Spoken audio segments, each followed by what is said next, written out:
From the hill country of Texas, this is One Radio Network.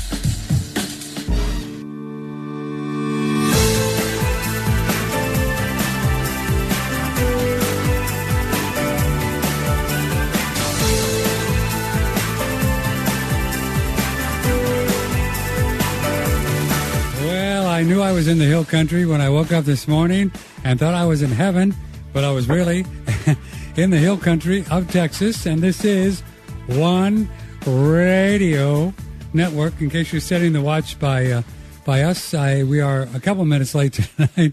Boy, it was quite a day, but hey, you know, that's what it is, what it is, what it is.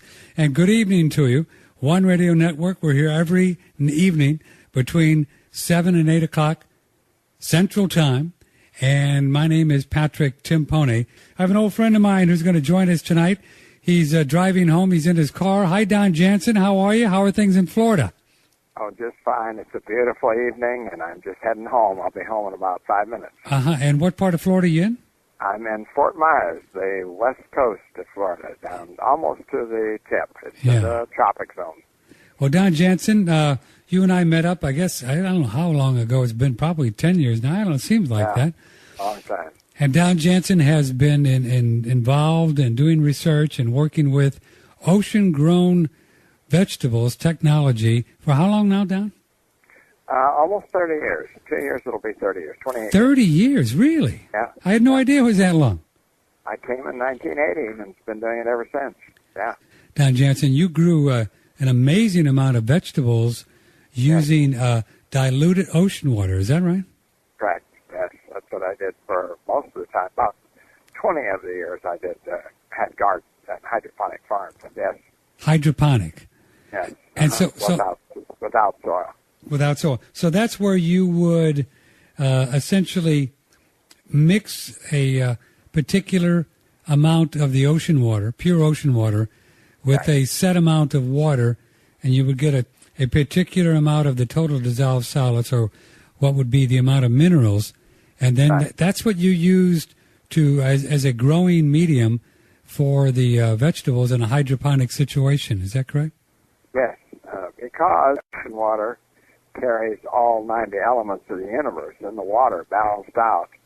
And, of course, Dr. Maynard Murray taught me that when I bought his farm in the 80s, and I learned from him, and he discovered it and researched it all over the world, and found that it's excellent fertilizer. You dilute it down, only several, kelp, seaweed, coconut trees, they take it straight.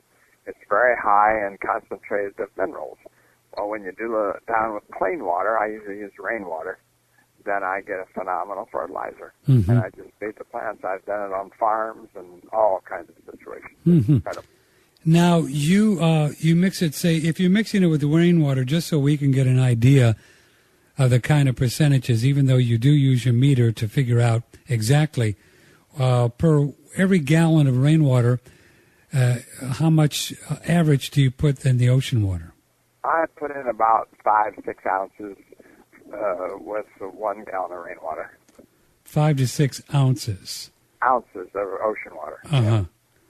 I said, so if I sell you a gallon of ocean water that I get that's clean, anybody can pick it up from the shore, but it's pretty dirty along the shore. You need to go out and make some effort to get away from the coastline, and then you get better water. Of course, the Gulf is pretty contaminated, so I don't know if there's any good in there, but I go out in the Atlantic and get a gallon of that, and it's clean. We send a sample to the lab to check it, and there's 80 toxins in coastal waters these labs know of. So they check against it, see if I have that in there. And I don't. And you don't have any in there? No, not found, all 80 of them. And so that 5 ounces of ocean water per gallon, when you have a total dissolved solids meter, what does that give you? How many? About 1,500 parts per million. About 1,500 parts. That's a good starting point, because the plants should not have too much when they start off. And they can, pretty much most of them can live between 1,500 and 2,000. Right. But special ones like tomatoes and certain ones can go up to 3. But some plants, like orchids, can't take 700 parts per million, and they burn up. Uh-huh. So herbs and flowers are very delicate, so you got to be much slower. But just in vegetables, 1,500 is a good number for almost all of them. Right. I hope you're going to get home soon. We got a really bad connection. It's kind of breaking up. Oh, is that right? Yeah. Well, once you get home, we'll get you into a real good. We'll have you walk around the house until it really gets clear.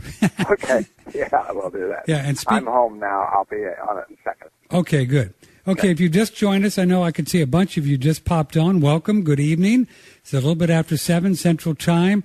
This is One Radio Network, and you're in for a real treat. Don't go away, because Don Jansen is here, and he's been working with ocean-grown technology, using ocean water to get minerals into your plants for a very long time, almost 30 years. And this is, well, I don't want to get dramatic here, but this is where the rubber meets the road. This is the real deal. Because if you can get this broad spectrum of minerals in your body from the ocean, because in the ocean the minerals are, Don Jansen, they're the exact proportion as a human body. Is that correct? Yes. The ocean water is much like our own blood. And they've used it for that. Doctors in the military have actually injected, when they had no serum or no blood plasma, they injected ocean water into soldiers that were dying, and it helped them immensely. They could take it. They actually... It's not recommended frequently to do that, but it was a lifesaver. They actually put... Ocean water. Pure ocean water or diluted? Diluted down. Diluted down. It fit right in their bloodstream, and they saved guys and brought them back to life. Man, that's pretty amazing. Yeah, it's very much, it's proportionate like our plasma in our blood should be. Uh-huh. But, of course, we're missing a lot of the elements, so not all blood is that way. It's missing most of the elements, and that's the problem. That's why we're sick. Yeah. Yeah. Our telephone number is 888-1-NET-6, 888-1-NET-6. We'll either pick it up live on the air, you can ask a question, or if I put you on hold, then that means that you're ready to go. You'll hear the program on hold. Don't hang up, and we'll get you on. My name is Patrick Timpone with Don Jansen. Are you home yet? Yes, I'm hooked up. Everything's fine. Okay, you're fine. It's still not the best in ever connection, but hey, it's going to be what it is. I want you to talk right into the phone and nice and loud so we can pick you up here, okay? Okay, great. Okay, good. So you use this ocean-grown technology in Florida, and tell us about the setup you had there and what kind of an abundance of vegetables that you grew a lot of vegetables. Well, I bought the doctor's farm, which was 5 acres, and in the first year I found out it wasn't big enough. I started growing tomatoes and cucumbers and beans, and the stores right away wanted more and more and more, and I didn't have enough land. I was done, finished right away, and I could do more of that every bit of stuff sells. And because it was so nutritious and full of elements. Don, can you move around somewhere because you're cutting out on us? Okay. You're cutting out on us. Okay, let me try again. Can you hear me better now? Right now, yeah. I'll let you know. Go ahead. So you had 5 acres, right? Yeah, and it wasn't enough. People were asking for more, so then I quit that farm, sold it, and bought a 12-acre farm, 12 acres of hydroponics. And it was an abandoned farm, and I had to clean it up, but I got 5 acres totally productive out of 11, and it was incredible what I produced. I mean, an acre of hydroponics is so much more fruitful than an acre of land. You can get so much more because you bring the fertilizer to the plant. The plants can be put much closer together.